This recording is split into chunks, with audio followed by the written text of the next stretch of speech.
Nous sommes le 18 janvier et pour la première fois, les présidents de l'Assemblée et de l'Exécutif rencontrent Manuel Valls à Paris.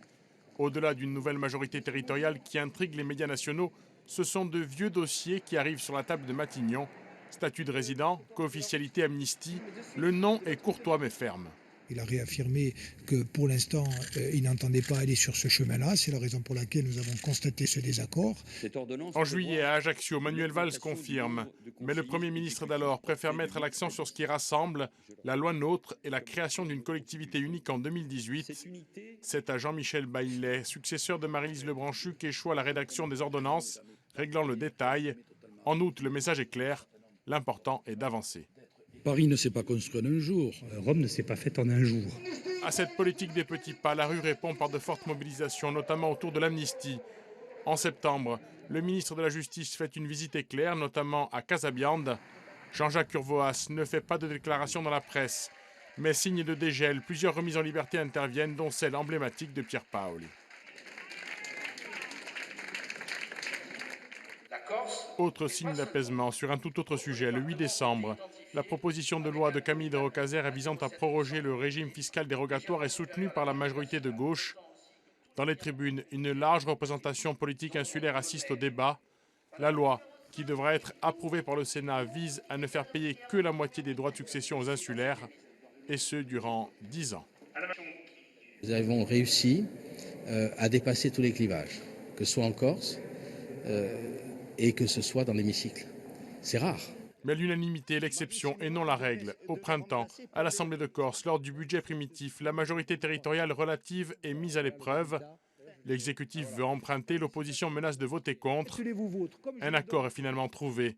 Mais le débat sur les finances est dominé par l'histoire des impayés, 100 millions d'euros de factures non honorées selon Gilles Simeoni.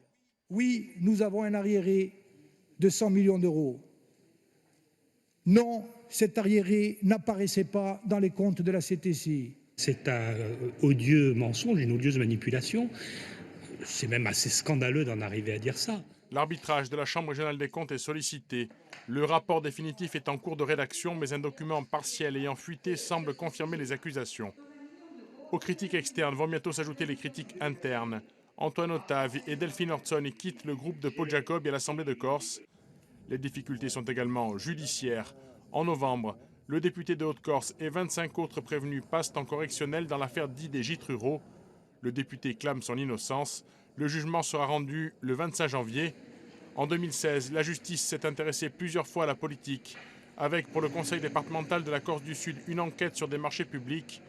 Jean-Jacques Panunzi et François Colonne seront fixés le 24 janvier. Le maire de Sartène, Paul Kiligini, lui, a été condamné à 30 mois de prison avec sursis et 5 ans d'inéligibilité dans une affaire d'emploi fictif. L'édile a fait appel. Les gens qui ont tous été auditionnés ont bien reconnu qu'ils ont travaillé. Je ne vois pas le côté emploi fictif. Au plan électoral, José Gandolfi et Emmanuel De Gentili ont remporté la cantonale partielle de Bastia 3 de 118 voix. La majorité municipale bastiaise est confortée, malgré l'union de toutes les candidatures de gauche au second tour. À droite et au centre, les candidats à la primaire viennent faire campagne. François Fillon, soutenu dès le début par Camille de Rocazère, arrive largement en tête au second tour. Mais au premier, c'est Nicolas Sarkozy qui a suscité l'adhésion. L'ancien président de la République était appuyé par les deux présidents de fédération, les Républicains de Haute-Corse et de Corse du Sud. Alain Juppé, pourtant fortement soutenu par le député maire d'Ajaccio, Laurent Marcangeli, il n'est arrivé que troisième. À cette occasion, des dissensions sont apparues à Ajaccio entre les soutiens de Juppé et ceux de Sarkozy.